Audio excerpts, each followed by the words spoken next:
Welcome to Woods' Crazy Garage, where we're here to just have some fun, fix some things, break some things, and have fun overall. Alright, welcome to Woods' Garage today.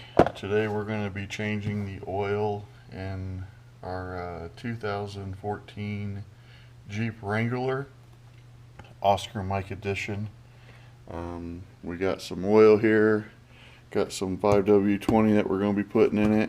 Also got the oil filter here. It's a MO349 that it takes. So we picked one of those up.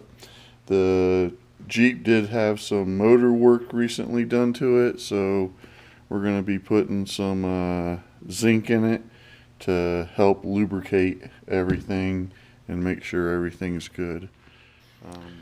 Here's the Jeep we're going to be working on today. We're going to be doing the oil change on it, so I went ahead and already popped the hood releases off of it. We're going to go ahead and raise the hood here.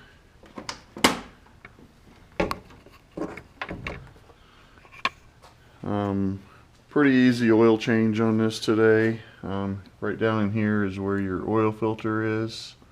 So you just need a socket to fit on that, undo that, and then we'll get up underneath it here and go ahead and show you where the oil drain and everything is. And this is a pretty good job. You can do it in 20 minutes by yourself. Pretty easy if you got the tools to do it. Alright, like I said, we're going to be working on a 2014 Jeep Wrangler today, doing an oil change on it. You're going to need, for this year Jeep, you're going to need some 5W20, 6 quarts is what the Jeep takes. You will need a oil filter, MO349, that is a Mopar part number. You'll also need a 15/16 socket to get the oil filter housing off, and then this Jeep, it takes a 1/2 inch on the oil drain plug to get it off. One of the nice things about these Jeeps, if you can or don't want to, you don't even have to really jack these things up. You can just get up underneath them as they sit to drain the oil. I just throw down a blanket to crawl on, get up underneath. Sometimes I do use creepers, but creepers tend to move around too much when you're trying to undo bolts and whatnot. So we'll go ahead and get up underneath this and change the oil. Alright, we got her all set up here. Go ahead and put the wrench on here. You always want to make sure on these it loosens to the passenger side if you're up underneath it. So, good thing, righty tighty, lefty loosey. So we're going to go ahead and get this undone. And if you're quick enough, probably won't get any on your hands, or you will. So, got her draining now.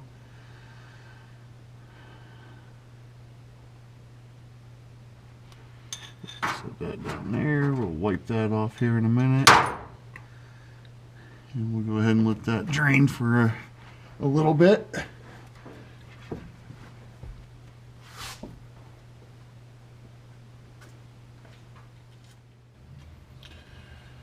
Alright, while we got the oil draining down there, right down in here is your oil filter that you're going to be changing out. So we'll go ahead and set the camera up here on the air cleaner. Like I said, you need 15/16 on this, and it goes right down on that little plastic part. Looks like a nut. Let's go ahead and put that down on there. Give her some cranks here.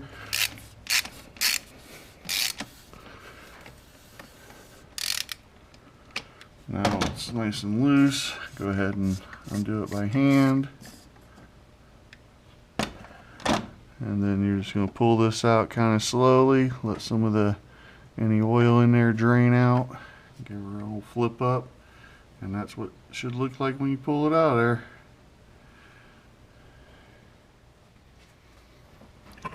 And you can see down in there what the oil filter chamber looks like in this. Wipe up some of this excess oil we got on here. Alright, I'm going to go ahead and show you how to change this guy out. It's pretty easy. Went ahead and moved it over here to the bench. As you can see, it kind of free floats in there. You're just going to give it a good little pull. Probably get some oil all over the place. Just make sure you got a little rag or something down. Wipe everything off with. Go ahead and get this off. One thing I did forget to mention is you will need probably a little pick or a little screwdriver, because you have an O-ring around this here that you'll need to change out as well. When you get the new oil filter, always make sure you got your oil filter, and then down on the bottom you should have a new O-ring to go in there as well. So we'll go ahead and pull this guy off. You can use a little screwdriver or anything you got. You can probably just take it off by hand, but that's how I like to do it. I like to leave a little oil in these. Reach down in there, get that out, put that on your fingers. You know, you can wear gloves, no gloves, whatever you want to do. Give her a little oil coating on it, and then go ahead and you just roll it right down on here, right where it goes. Make sure it goes down to that big open bottom there, and make sure it floats around there real good. I'm going to go ahead and go drain this out a little bit. Alright, we let that finish cleaning out, draining. This is the new filter here. Just go ahead and you snap it right back down on there, and it'll spin as well. And then a little bit of this oil residue, you go ahead and put that on that other O-ring right there. Just make sure, I like to make sure all the O-rings got a little bit of oil on them and stuff before you put them back in.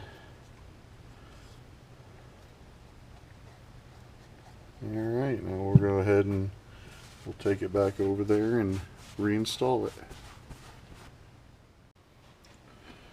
Alright, we're back over here at the engine, and we're going to go ahead and reinstall this and get this back down in there. And you just put it back in there and get her started by hand. Always make sure you start these by hand, just in case if one gets cross-threaded or something.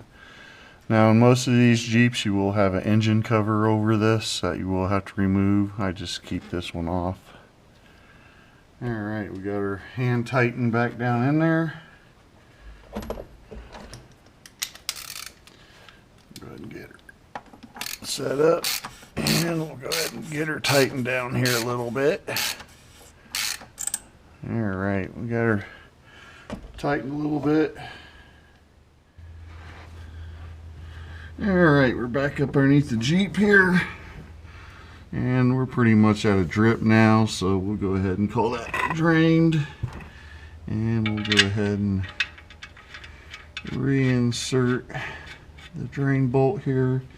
Also, you might want to check your rubber O-ring that's around this and make sure that that's always still good and in shape. We'll go ahead and put this all on here, and we'll go ahead and get her cranked down a little bit. Make sure she's nice and tight. Well, let's rephrase that.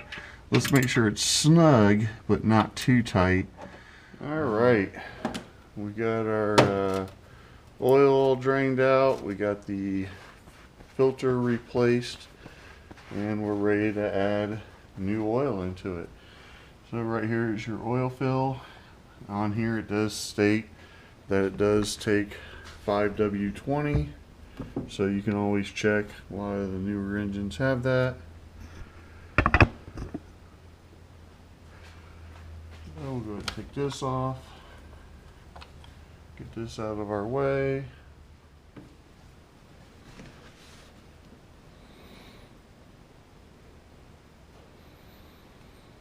Get our oil pouring in here.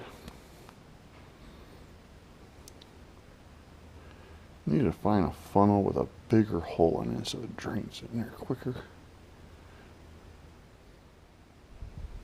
We'll go ahead and get that dripped in there. All right. Come over here and just check our oil level. See where we're at.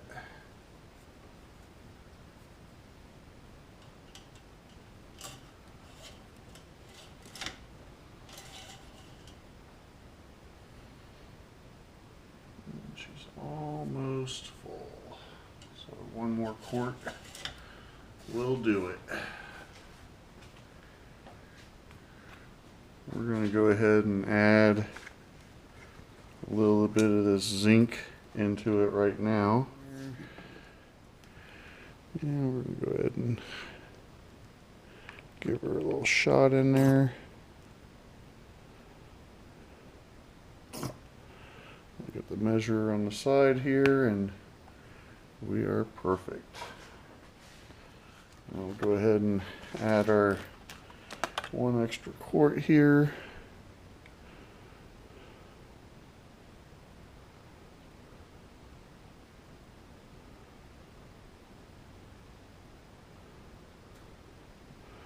Now this Jeep does have a oil cooler in it, so you know, it does have an added cooler up front for the oil, so that also will take some extra oil in there if you have that as well. All right, pull this out.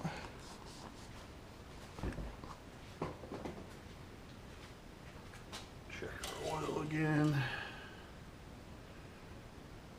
Perfect. Right on the fill line, right where we want it.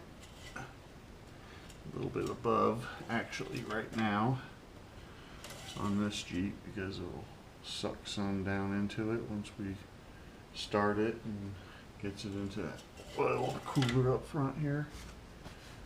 All right, we'll go ahead and put our cap back on, and we'll go ahead and clear everything from the engine bay, and we'll go ahead and fire it up here in a minute.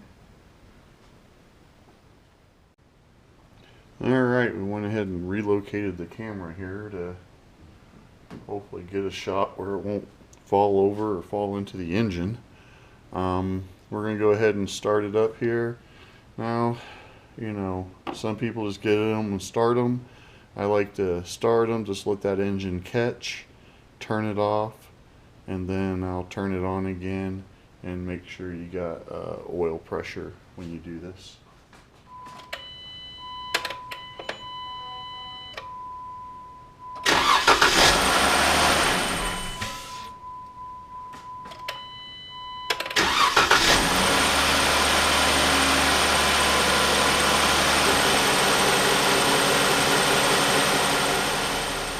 One of the things I'll show you here, make sure you see this, we got oil pressure.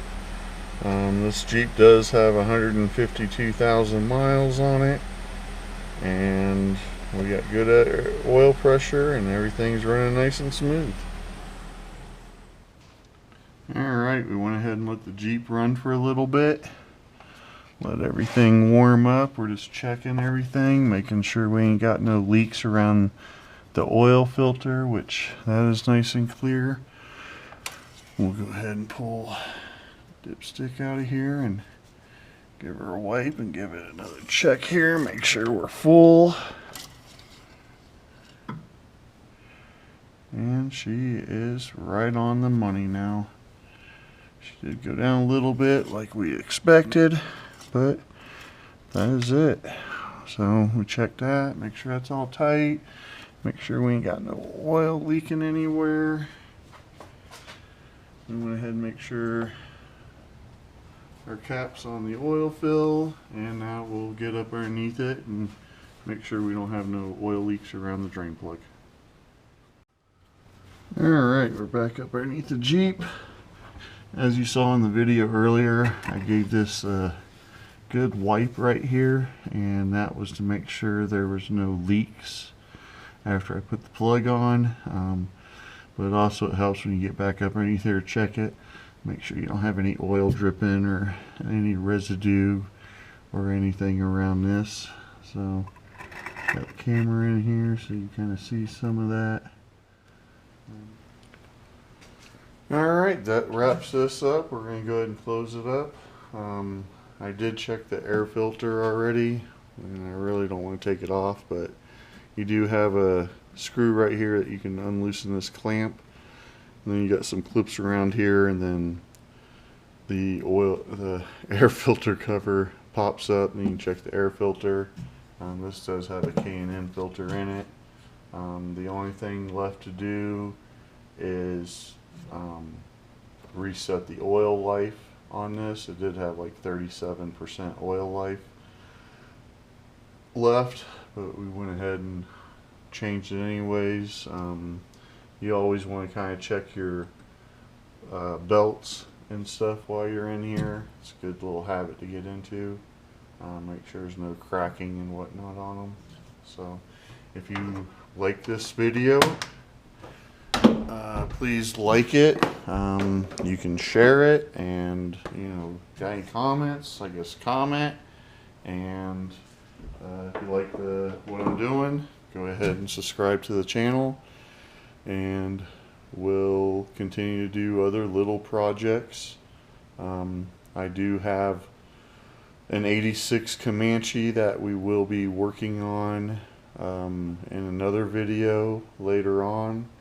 We pulled that off of 5 acres that we bought, along with a whole bunch of other vehicles that we'll probably end up doing something with. A lot of the vehicles are in pretty bad repair and whatnot, but the Jeep Comanche actually was pretty much intact and everything. The only thing that was missing was the rear window, the side windows. Did have a windshield in it though, so we'll be having that in a later video. Hope you like this and enjoyed it. Thanks for watching. Bye.